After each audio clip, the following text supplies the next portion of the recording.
అందరికీ కూడా నమస్కారం అండి. ఈ వీడియోని చూస్తున్న ప్రతి ఒక్కరు కూడా లైక్ చేయండి, సబ్స్క్రైబ్ చేయండి.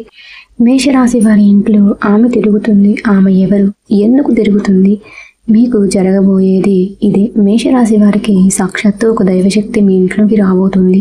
ఆల్రెడీ ఆ దైవశక్తి అనుగ్రహం మీ ఇంట్లోనే తిరుగుతూ ఉంది. మీకు ఆ కరుణ కటాక్షం కలిగి ఉంది. అయితే ఆ దైవశక్తి అనేది ఎప్పటి నుంచో మీ చుట్టూ తిరుగుతూ ఉంది. ఇంకా ఆ దైవశక్తి మీ దగ్గరకు చేరుదామా? అలాగే మీ జీవితం ఉండేటటువంటి కష్టాలు భరించి చక్కగా మీ దగ్గరకు వచ్చి మిమ్మల్ని కాపాడుకుంటూ, మీకు వచ్చే ప్రతి ఆపదను తరిమి కొడుతూ, మిమ్మల్ని చల్లగా కాపాడుతూ మీ చుట్టుపక్కనే తిరుగుతూ ఉంటుంది. ఈ 2024 డిసెంబర్ 25వ తేదీ నుంచి ఆ దైవశక్తి మీ ఇంట్లోకి ప్రవేశించబోతోంది. అలాగే మీకు మంచిగా ప్రతి ఒక్క సంకేతాన్ని తెలియజేస్తుంది. అయితే ఆ దైవశక్తి అనేది మీ జీవితంలోకి ఎంత సైలెంట్గా ప్రవేశించిందో మీరు కానీ ఆ దైవశక్తిని గుర్తించలేకపోతే మాత్రం మీ జీవితంలోకి వచ్చిన ఆ హ్యాపీనెస్ అనేది కూడా సైలెంట్గా వెళ్ళిపోవచ్చు. అయితే ఈ మేషరాశి వారు ఉండవలసిన పద్ధతులు, అలాగే మీకు వచ్చే సంకేతాలు ఏంటి, అలాగే ఇంటికి వచ్చే దైవశక్తి మీతో చెప్పే ప్రతి విషయాన్ని ఇప్పుడు తెలుసుకుందాం. రాశి చక్రంలో మేషరాశి అనేది మొదటి రాశి. నక్షత్రం అశ్విని నక్షత్రం 1, 2, 3, 4 పాదాలు, భరణి నక్షత్రం 1, 2, 3, 4 పాదాలు, కృతికా నక్షత్రం 1వ పాదంలో జన్మించిన వ్యక్తులకి మేషరాశి పరిధిలోకి వస్తారు. ఈ యొక్క మేషరాశి వారికి రాబోయే రోజుల్లో చాలా మంచి జరగబోతుంది. ఎందుకంటే సాక్షాత్తు ఆ దైవశక్తి మీ చుట్టూ తిరుగుతూ ఉంది కాబట్టి మీకు వచ్చే ప్రతి ఒక్క ఆపదైనా సరే, ప్రతి కష్టమైనా సరే ఒక్కదానితో ఆమె పోరాడి తీరుతుంది. దాని తరువాతే మీకు ఏదైనా మంచి జరగడం అనేది జరుగుతుంది. ఇప్పటిదాకా మీరు పడిన కష్టాలు చాలు. ఎందుకంటే మీ కష్టాలు అన్నిటికీ ఇంకా చెక్ పెట్టేస్తుంది ఆ దైవశక్తి. అయితే ఆ దైవశక్తి మీ ఇంట్లోకి ఏ విధంగా ప్రవేశించబోతుంది, అసలు ప్రవేశించిందా లేదా అనే విషయం గురించి ఇప్పుడు మనం ఈ వీడియో ద్వారా తెలుసుకుందాం. మేషరాశి వారి ఇంట్లోకి ఆ దైవశక్తి ప్రవేశించే ముందు కొన్ని సంకేతాన్ని పంపిస్తుంది. అందులో మొదటి సంకేతం ఏంటంటే, మీరు పడుకుంటే సడన్గా మెలకువ రావడం. మీకు నిద్రలో మెలకువ ఎప్పుడైతే వస్తుందో అది కూడా బ్రహ్మ ముహూర్తంలో మీకు మెలకువ అనేది ఎక్కువగా వస్తుంది. అంటే ఉదయం 3 గంటల నుంచి 5 గంటల లోపు బ్రహ్మ ముహూర్తం అంటారు. అంటే తెల్లవారుజామున మీకు తెలియకుండానే మెలకువ వస్తుంది. ఇంకా దానికి తోడు మీరు ఎక్కువగా చెడు మాటలు మాట్లాడడం, అలాగే వేరే వారి గురించి చెడుగా మాట్లాడడం, అలాగే వేరే వాళ్ళు ఎవరైనా చెడుగా మాట్లాడుతున్నా, అలాగే అన్యాయం జరుగుతున్నా అస్సలు సహించరు. మీకు కోపం వస్తుంది. కోపం అంటే విపరీతమైన కోపం కాదు.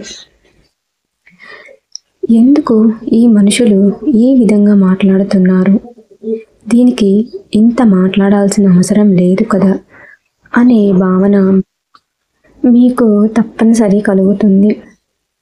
అయితే మీరు ఎక్కువ శాతం మీరు ఒంటరిగా ఉండడం ఇష్టపడతారు.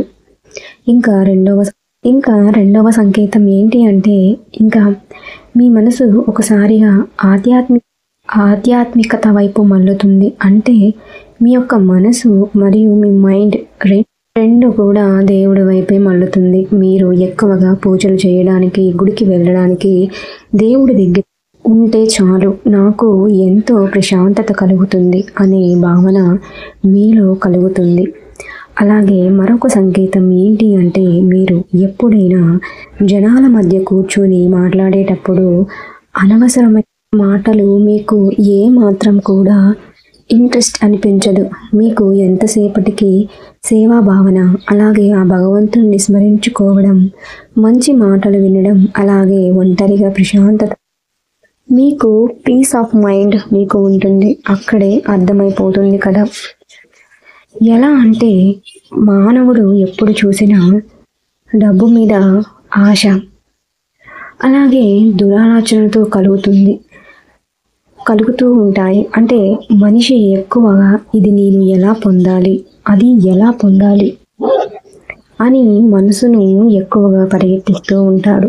కానీ ఎప్పుడైతే వీటి మీద ఇంట్రెస్ట్ అనేది తీరిపోతుందో అప్పుడు నుంచి మంచి రూపంలో నడుస్తాడు.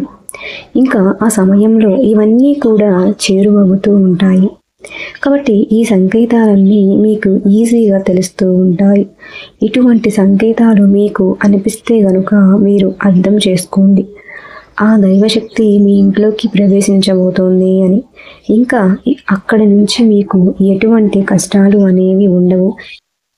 ఇప్పటి వరకు మీరు చేసిన ప్రతి ఒక్క పనిలో ఏవైతే ఆటంకాలు ఉన్నాయో అవన్నీ కూడా తీరిపోతాయి. అలాగే మీకు ఎటువంటి ప్రాబ్లమ్స్ అనేవి ఉండవు.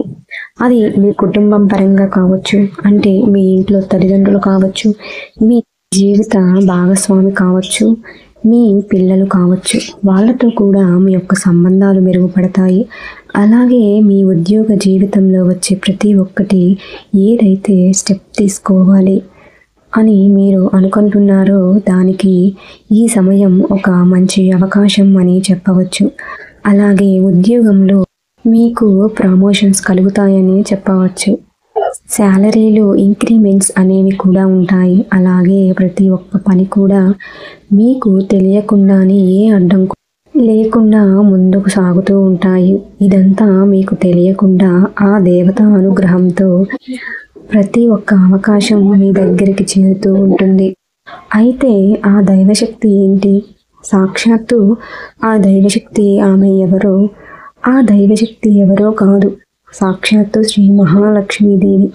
ఈ డిసెంబర్ 25 నుంచి ఆ అనుగ్రహం అనేది మీ మీద ఉండబోతుంది. కాబట్టి మేషరాశి వారు ఎవరైతే ఉన్నారో ఈ డిసెంబర్ 25 నుంచి కూడా వారి రాశిలో చాలా చాలా అద్భుతాలు జరగబోతున్నాయి. దైవానుగ్రహం వారిపై చాలానే ఉంటుందని చెప్పవచ్చు. ఈ రాశి వారికి మంచి ఫలితాలు రాబోతున్నాయనే చెప్పవచ్చు, అది కూడా ఈ డిసెంబర్ 25 నుంచి. కాబట్టి మేషరాశి వారు ఎవరైతే ఉన్నారో వారు చాలా హ్యాపీగా ఉండొచ్చు అని చెప్తున్నాను. కాబట్టి ఫ్రెండ్స్, ఈ వీడియో మీకు నచ్చుతుందని అనుకుంటున్నాను. నచ్చితే కంపల్సరీ సబ్స్క్రైబ్ చేయండి, అలాగే వీడియోని షేర్ చేయండి.